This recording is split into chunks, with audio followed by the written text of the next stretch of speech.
Great, let's go ahead and get started. So thanks for your interest. This is a great turnout. I'm Steve Sanders. I teach common law here at the law school and some other things. Thanks for sponsorship for this event, for making it possible to the law school, to the Institute for Advanced Study, part of the Bloomington campus, which kindly underwrote the lunch, and to the American Constitution Society chapter here at the law school. Our speaker, Bill Araiza, is professor of law at Brooklyn Law School, where his teaching and scholarly interests focus on administrative and constitutional law. Bill came to law school teaching by way of Yale Law School, where he received his JD and clerkships in the Ninth Circuit U.S. Court of Appeals with Judge William Norris and the U.S. Supreme Court with Justice David Souter. He previously was an administrator and professor at Loyola Law School, Los Angeles, where he had the distinction of hiring a rookie named Austin Parrish for one of his first teaching gigs. Bill has written casebooks on both the First Amendment and constitutional law generally, and has published widely in these areas. What really stands out for me, though, what motivated me to reach out to Bill and invite him to come visit us, both for this talk today and for a faculty workshop he'll be doing tomorrow, is really the innovative and important work that Bill is doing. He's been doing for a number of years now on the law of constitutional equal protection. His talk today focuses on how the Supreme Court has used the concept of animus in evaluating whether a law bears a rational relationship to a legitimate government interest. He recently published a fascinating article on the case, and if you haven't had common law yet, you'll get to it next semester, City of Cleburne versus Cleburne Living Center, which is a cornerstone of this animus canon. And Bill's article explores how the reasoning that's become an enduring principle from that case may actually well have been an accident and unintended by the court. Bill is the author of books including Enforcing the Equal Protection Clause, and published just this year, Animus, a short introduction to bias in the law. Most recently, he authored a commentary on how we in law schools teach the Constitution's due process and equal protection clauses, an article with one of my favorite titles, If It's Tuesday, This Must Be Procreation, Methodology and Subject Matter in 14th Amendment Pedagogy. Actually, if it's Tuesday, this must be Crazy, Evil, or Just Suspicious. Animus, Ill Will, and Constitutional Equality is the title, so I give you Professor William Araiza.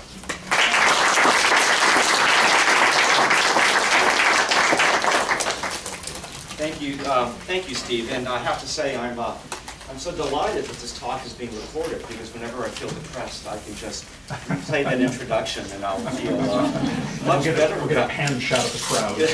I'll feel much better about myself. So my topic for this talk is equality, constitutional equality under the Equal Protection Clause.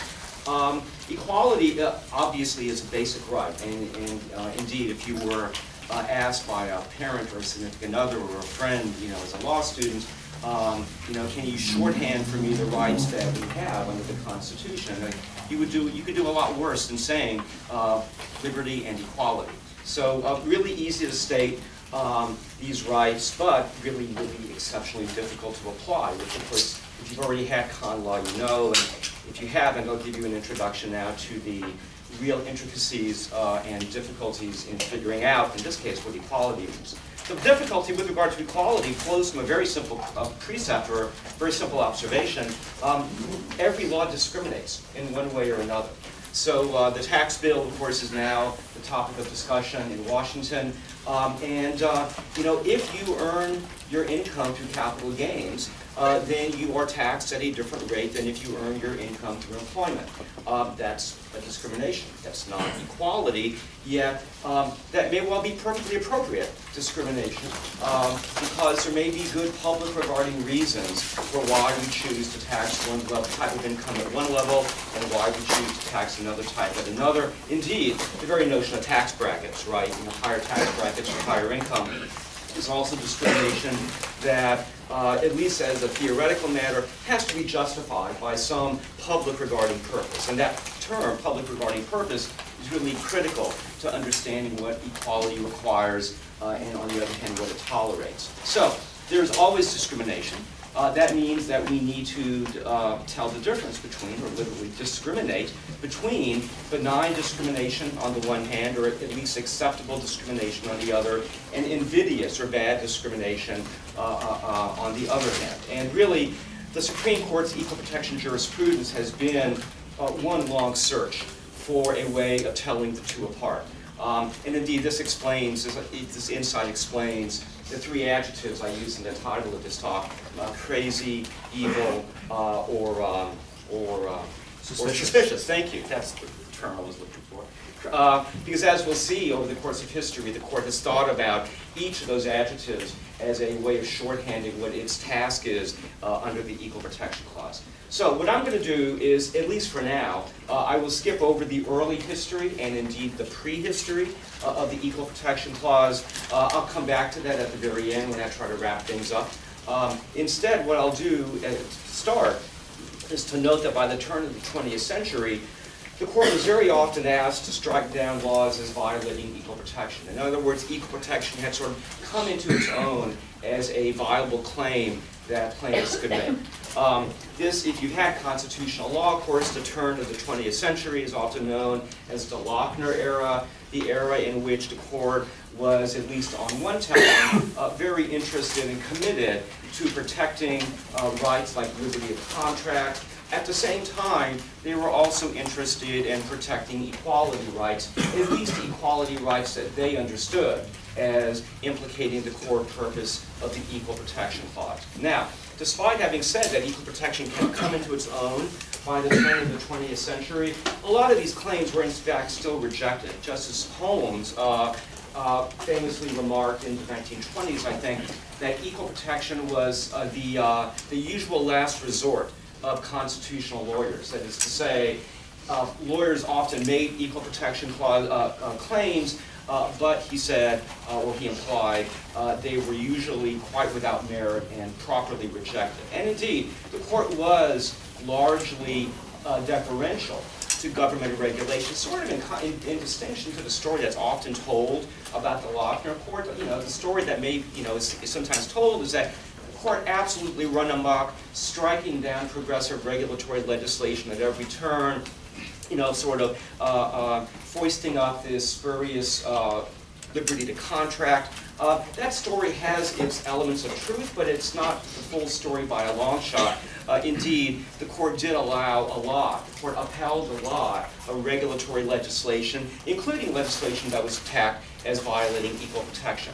Nevertheless, at times, the court would strike down laws as violating equal protection, and often there was no rhyme or reason as to its analysis. In other words, the court would once in a while, sort of like a jack-in-the-box, jump up, surprise the country by striking down a law as violating equal protection, but the analysis was very often lacking. I'll just give you one quick example using two cases that were just 1 year apart to give you a sense as to sort of arbitrariness of how the court did equal protection review during the Lochner era. So in 1897, I think it was, the court upholds a law, I think it was a Kansas law, that made railroads more liable than other defendants when there was damage caused by fire, right? So the statute says if a railroad is responsible for causing a fire, then easier to prove the claim, easier to get higher damages, etc. The court upholds that against the railroad's argument that they're treating us differently than every other tort fire causer in the country,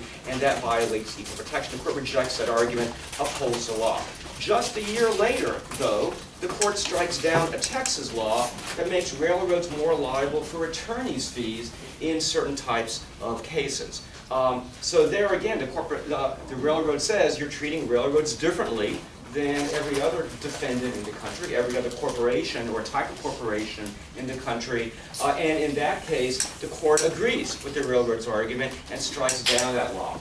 What could conceivably be the difference between treating corporations differently for one purpose, treating railroads differently for one purpose, as opposed to another? Well, we can have our intuitions, right? And the obvious intuition when you think about railroads in the late 19th century was that railroads were coal-fired, they caused sparking, and the spark sometimes ignited, there was a fire, and so it kind of made some intuitive sense that railroads were more likely to cause fires. And I guess, although there's a real question here, it therefore makes sense to make railroads increasingly liable, or more liable, or more subject to liability in case of fires. I don't think that last step really works, but we can understand at least the intuition. But intuitions are not constitutional law. And this example, I think, sort of illustrates the kind of intuitional character that a lot of the courts of equal protection jurisprudence had at the turn of the century, really all the way up until 1937. So, 1937, if you've had constitutional law, you know it's a magic year. It's the end of the liberty of contract, the end of the Lochner era in that sense. It is also the end of the limits on federal regulatory power under the Commerce Clause, right? So you may have read those cases if you've had con law. In equal protection, though, the key year is the next one. The key year is 1938. Because in 1938, the court decides a case called United States versus Caroline Products Company. And in that case, the court does a couple of things. First of all, they uphold the statute that I'll describe in just a minute, with analysis that by 1938 was really, really easy for the court, uncontroversial, really no question about it. But then the second thing they do is they drop a footnote. And the footnote 4 of the case really sets in motion this revolution, now not in due process law, not in federal commerce clause law, but it sets forth this revolution in the law of equal protection. So, Caroline Products was a case where Congress prohibited the interstate transportation of this thing called filled milk, this product called filled milk. It was basically like powdered milk that was made it was non-dairy, basically, right? Think Coffee Mate, right? It was sort of an early version of Coffee Mate. Congress finds that this is a dangerous product, it's not healthy, it sort of pretends to be dairy-based with all the benefits of dairy, but it's really not, and for that reason we are prohibiting its shipment into interstate commerce. So Caroline Products Company, the maker of this product called Milnut, sues and alleges, number one, that this violates my due process right to contract. By 1938, that was an easy argument to reject because Lochner by then had been buried the previous year.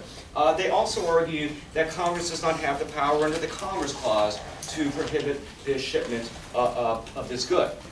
Again, this is an easy argument to reject based on what had happened the year before. Then, after rejecting those arguments, the court makes quite clear that it's going to be very, very deferential when it comes to federal legislation that allegedly impacts due process rights and such. But then it drops footnote 4. And footnote 4 says, essentially, there are 3 situations in which we're likely to be less deferential than what we just said in the text. The first situation, the first paragraph of the footnote, is when the right in question is explicitly mentioned in the Bill of Rights. Right? You have the Fourth Amendment right to be free of unreasonable searches, the Eighth Amendment right to be free of criminal and unusual punishment, what have you.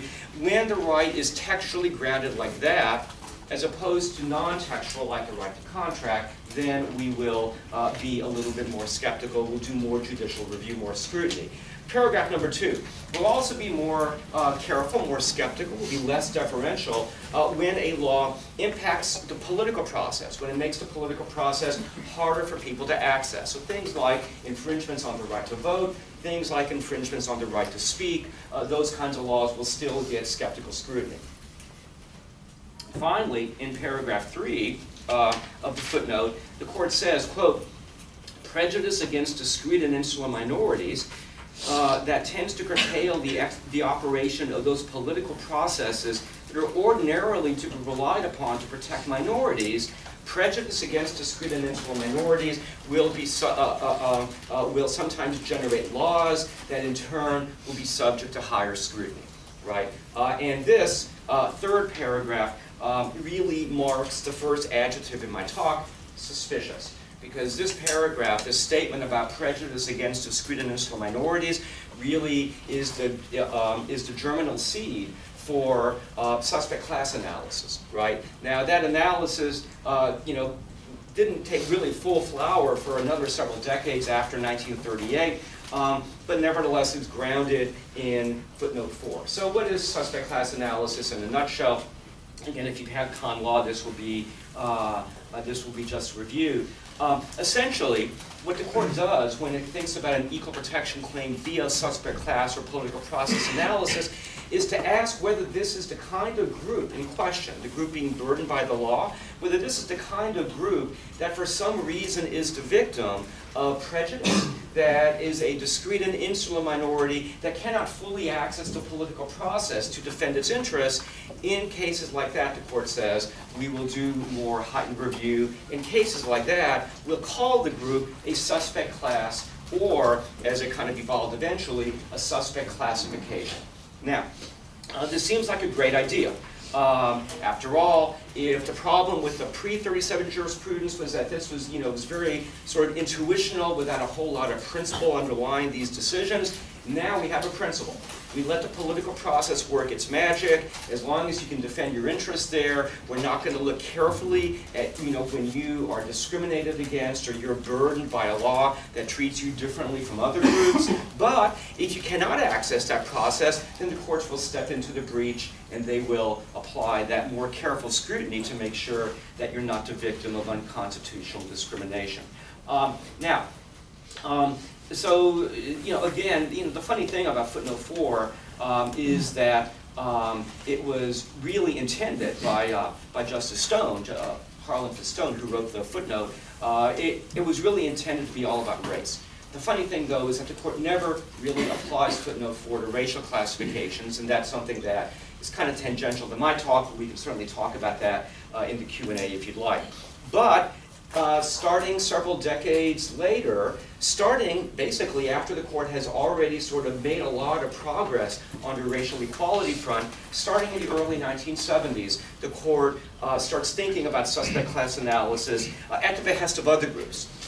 So they think about women as a suspect class, they think about children born out of wedlock as a suspect class, they think about non-citizens as a suspect class, they think about old people as a suspect class, coming out to different results, but all being done under the banner of this suspect class political process analysis.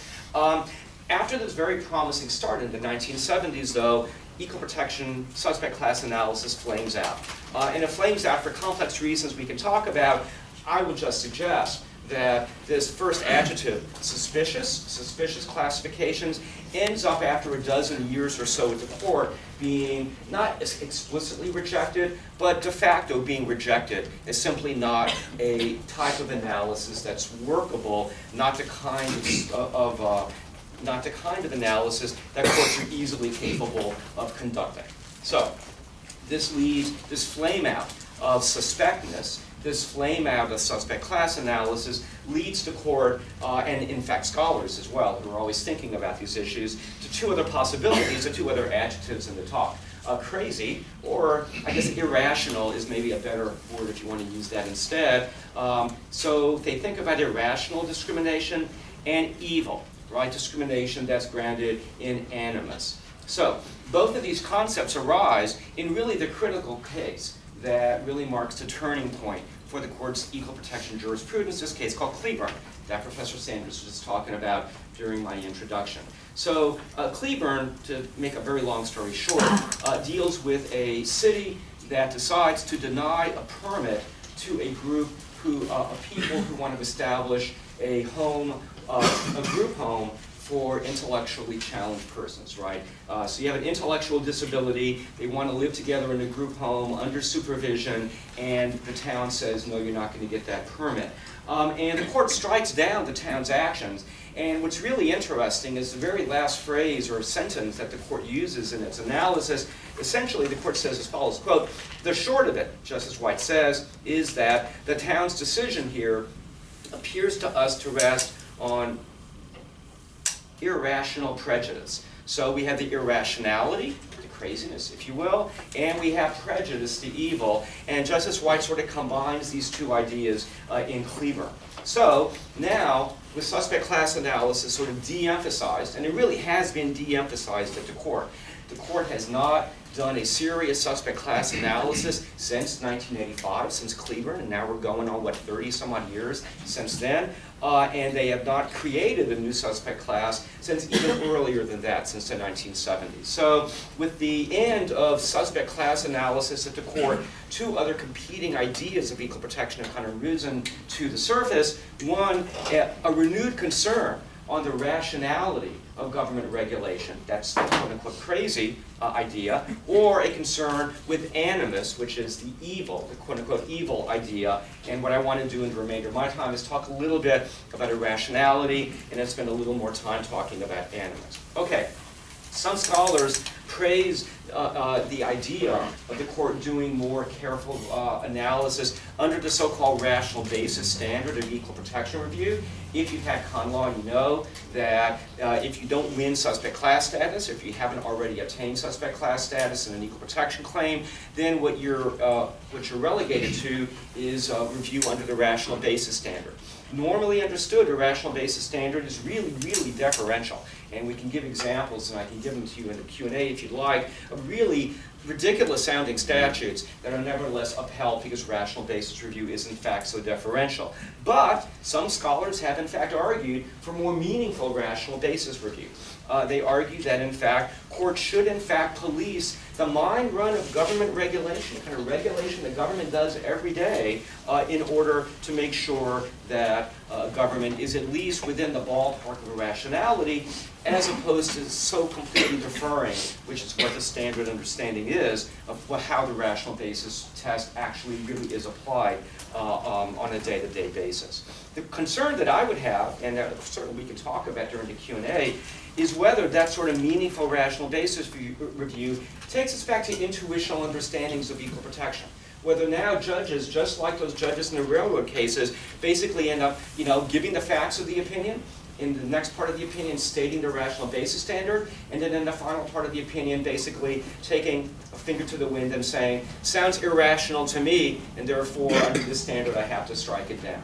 That's the concern, at least as far as I'm concerned, with more robust review under the rational basis standard. I'll just give you a very, very quick example, which doesn't even work that well, but it was in the paper this morning here in Bloomington. So, apparently the city is thinking about a bike share program.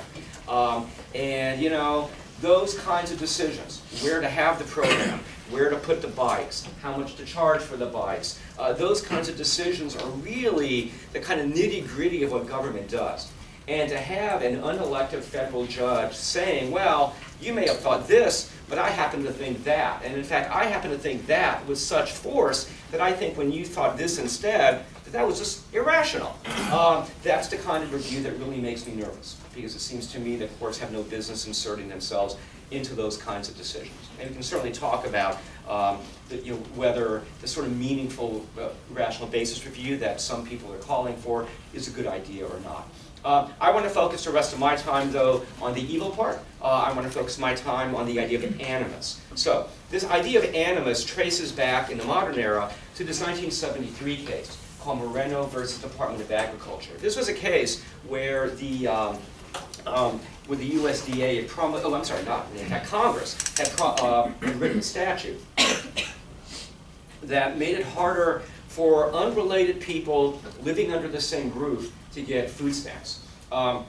So if you're a family and you're united by marriage or blood, that's no problem. But if you're an unrelated group living in the same house, then it's harder for you to get food stamps. Well, what's that all about? What's that statute all about? Well, think of the time, it was 1973. It's the flower power era, right? This is the era of hippies, and quite literally, it was legislative history that indicated that, at least for a few congresspersons, what they were interested in writing the statute was to penalize or to burden, quote, hippies or, quote, hippie communes. And that language was actually in the legislative history. So that language triggers the court in Moreno to provide some language that's really kind of become key for understanding animus doctrine. Quote, a bare congressional desire to harm a politically powerless minority can never constitute a legitimate government interest. If all you want to do is harm a group, if that's your simple bare desire, then that is not a legitimate government interest that will save the statute. Fast forward a dozen years now to Cleburne in 1985, the court, as part of its review of this permit denial, leads its analysis off by talking about the so-called, quote, fears and, quote, the negative views of the nearby residents toward the intellectually disabled who were going to be the residents in the group home. The same idea, a concern about negative feelings toward a particular group that motivates the government action. That's the irrational of the irrational that's the prejudice of the irrational prejudice part of Justice White's concluding statement in the Cleburne case. A decade after Cleburne, in a case called Romer versus Evans from 1996 that you again may have read about in con law. In Romer, the people of Colorado enact through popular initiative this amendment to their state constitution called Amendment 2. Amendment 2 basically says status as lesbian, gay, or bisexual shall not be the grounding for any claim of discrimination that would be made under state law. And so essentially, if it first of all took sexual orientation out of the state's public accommodations laws, Justice Kennedy, writing the court's majority striking down Amendment 2, said it actually went much farther. And he said, what this law basically does is it makes it impossible for a plaintiff to claim irrational discrimination when that discrimination is based on sexual orientation. So Justice O'Connor, during oral argument, posed this famous question about a lesbian going to the Denver Public Library and asking for a library card and being told no, and when asked why, she says, well, it's because you're a lesbian. And Justice O'Connor asked, would that claim, would a discrimination claim based on that denial be precluded by Amendment 2? Justice Kennedy basically picks that idea up and says, yeah, I think it would be, and that makes Amendment 2 not only irrational, but it also makes it grounded in animus. Why is it irrational? Well, essentially he says, this is a law that is at one level very, very broad, because every kind of discrimination that could possibly be done against a person would in fact be precluded by Amendment 2. Any claim challenging any type of discrimination would be precluded by Amendment 2, but it's also very narrow because it singles out a particular group of people based on their sexual orientation. A very broad disability imposed on a discrete and insular minority in some sense, and that leads Justice Kennedy to wonder, what could this possibly be all about? And what he concludes is, it can't be about any public regarding interest. This is not about conserving the state's scarce enforcement resources. This is not about protecting the rights of landlords not to have to rent to people whose morality they disagree with. This has to be based simply on animus because it's simply too broad a disability that's laser-like focused on too identifiable of a group. Okay, so that's Romer, and finally, to complete the quadrilogy of the animus cases, there was the Defense of Marriage Act case, United States versus Windsor, the precursor to the Obergefell case, right? So Windsor was about the Federal Defense of Marriage Act case, which essentially says the federal government, for federal law purposes, only recognizes opposite-sex marriages. So, if you are in a state-sanctioned same-sex marriage, it doesn't matter for federal purposes, you're still not going to get Social Security disability, survivor benefits, you still can't be be buried in a military cemetery if your state-sanctioned spouse was a veteran. Federal law does not recognize state-granted same-sex marriages. Justice Kennedy, again, writing the opinion, says, we have a problem here. First of all, as a matter of federalism, states are usually the ones in our system who control the status of who's married or not. And as a general matter, the federal government has always, almost always, followed those sorts of state decisions, but not this time. And not this time, yet again, with a very broad disability. Every conceivable federal benefit on the books, every conceivable federal responsibility on the books that is based on merit status is now taken out of the realm for same-sex couples.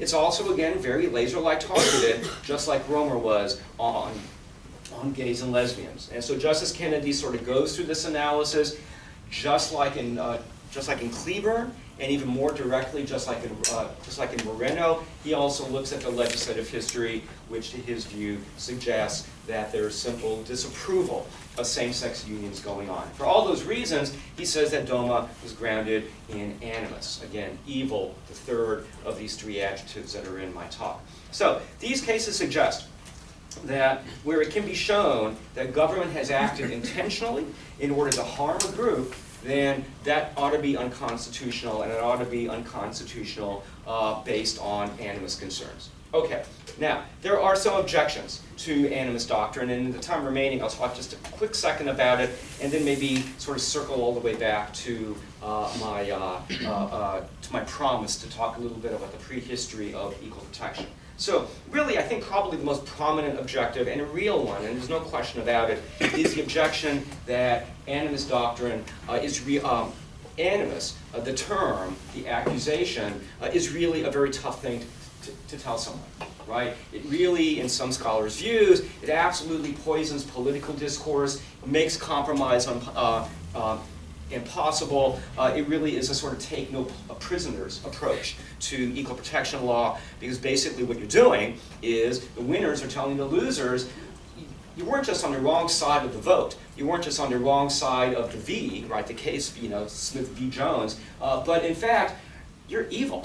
You're just bad. And of course, sending that signal, again, has all these deleterious effects on our political and our legal discourse. I think that's a real objection. I think the best that I can do to try to mitigate that objection is to suggest that discriminatory, that the sort of intent I'm talking about here, the sort of animus I'm talking about, really ought to be understood in institutional terms rather than in personal terms. There is, as you probably know if you've had con law, there's an idea of discriminatory intent in equal protection law, and to my mind that tars people also. Maybe not as badly as tarring them with being animus people, or being motivated by animus, but it's something. So I think if you realize that a lot of constitutional law sort of entails this sort of kind of necessary subjective judgment about people's motives, but also at the same time, if you accept that the kind of motive we're talking about is more institutional than personal, then maybe, just maybe, we can go at least some way toward mitigating the objection that's raised. So, let me now sort of talk about animus going forward, and then kind of circle all the way back, and then I'll conclude. So, animus going forward, right? So, as you probably know, this has been an interesting year constitutionally speaking. One of the aspects of that interest has been the travel ban litigation. With President Trump's immigration orders and his restriction of immigration from a number of majority Muslim countries, a number of the lower court opinions striking down those travel bans have in fact based their holdings, at least in part, on animus, on the idea that the president, in this case, honestly, quite subjectively, quite personally, was acting out of dislike for Muslims, using things like his tweets, using things like his statements on the campaign trail as evidence for that. So, it seems like, frankly, forget about what you think about the travel ban or the president, that's not really the point. But as the country becomes, sort of enmeshed in this, these new culture wars, in these new debates about foreigners and immigrants, I think that animus maybe either is or should play a more prominent role going forward, right? It may be doing it anyway.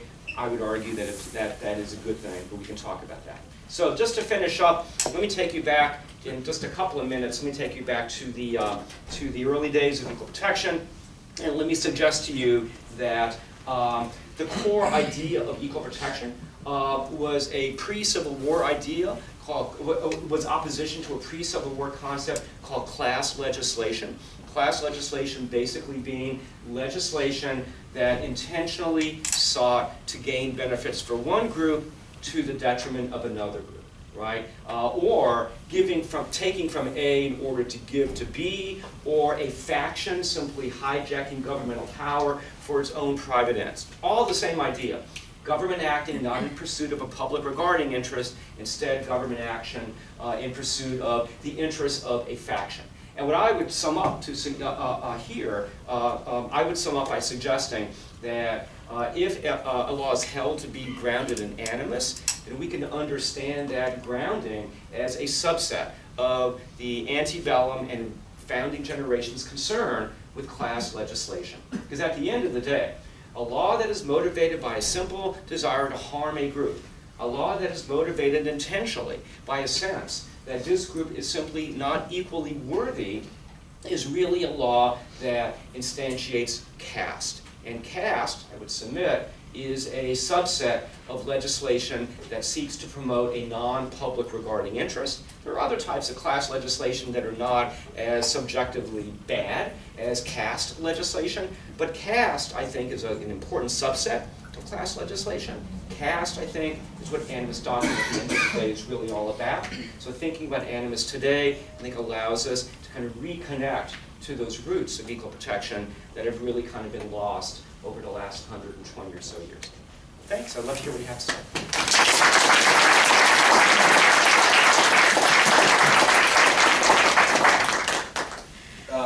Earlier in the lecture, you expressed some doubt about higher scrutiny of rational review, or rational basis review.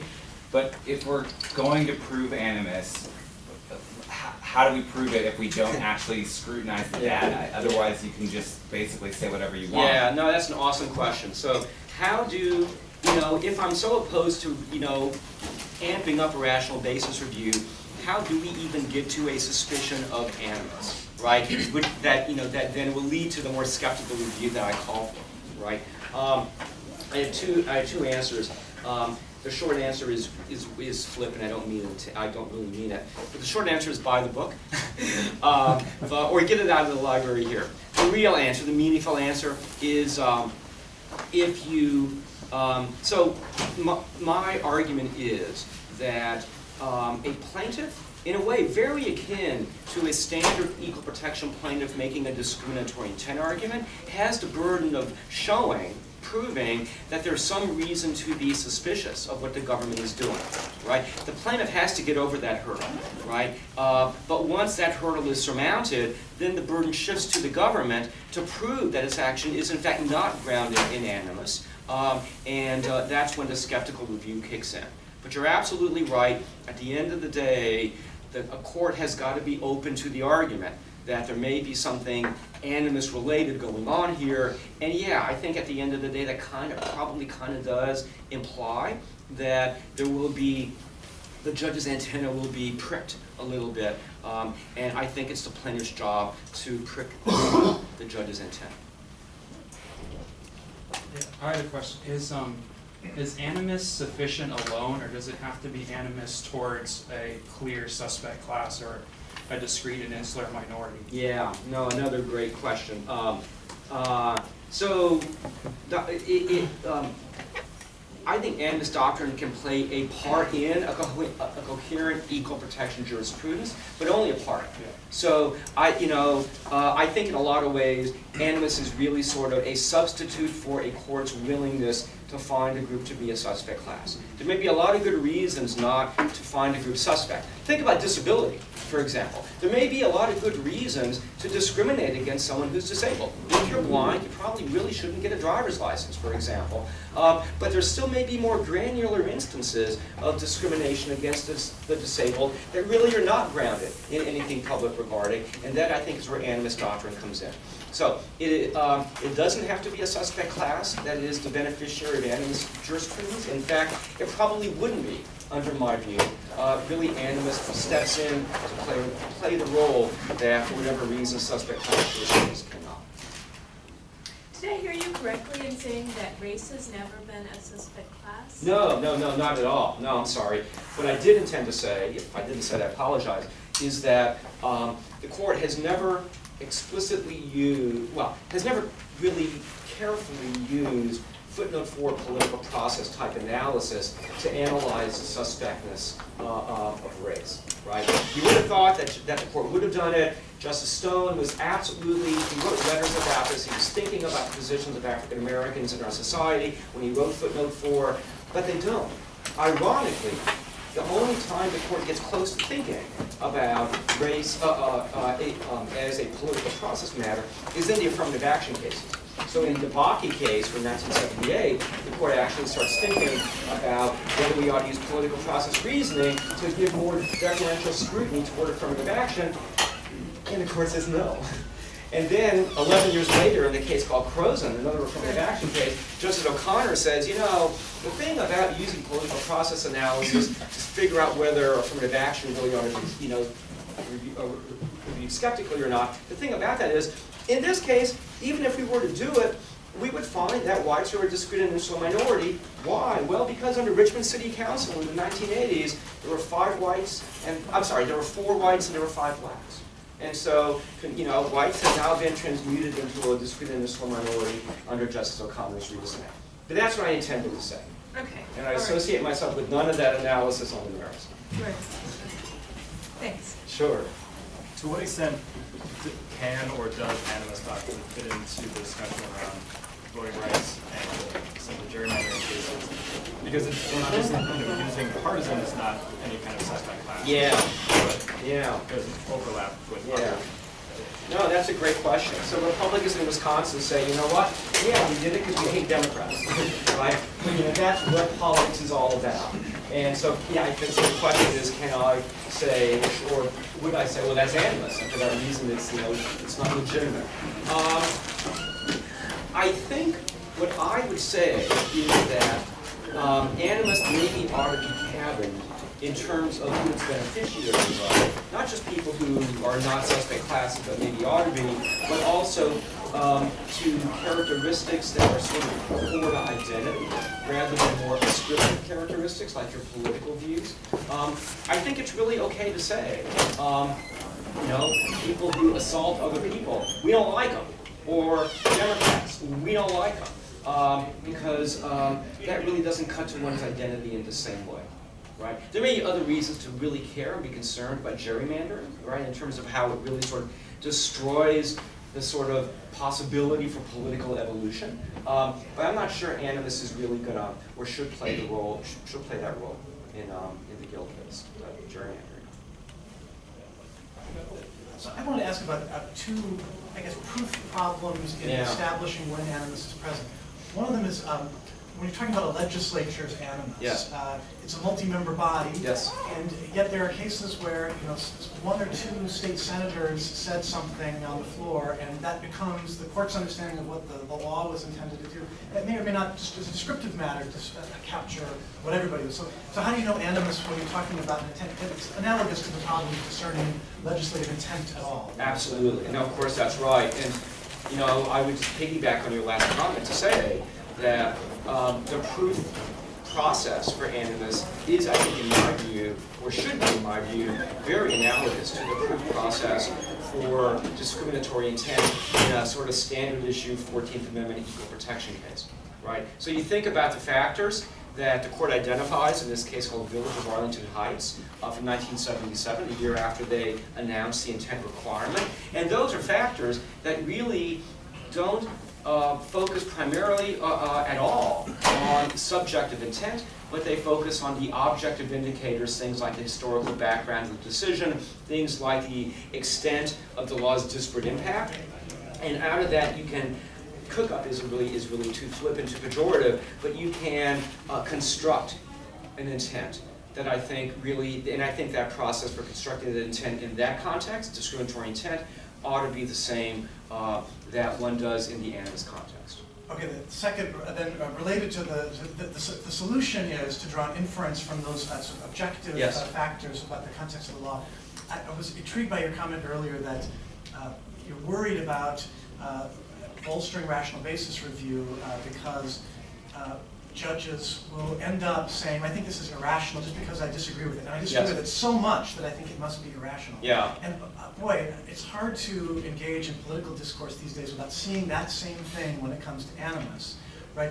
Facebook arguments turn into reductio ad animus almost immediately, right? Yes. You're not only wrong, but the only reason you could possibly think that is seething hatred toward X, Y, or Z, right? Yes. So what's to prevent animus analysis from going to the same unproductive place where it's really just strong disagreement with the law? And when I think somebody's really wrong, I will ascribe to them bigotry. Yes, no, it's a real problem with the culture, and I think one of the most unfortunate things that's happened linguistically over the last 10 years, has been the elevation of the word hater to a noun, because I think it gets so overused that now, of course, it's a big joke, right? You know, oh, you're just a hater.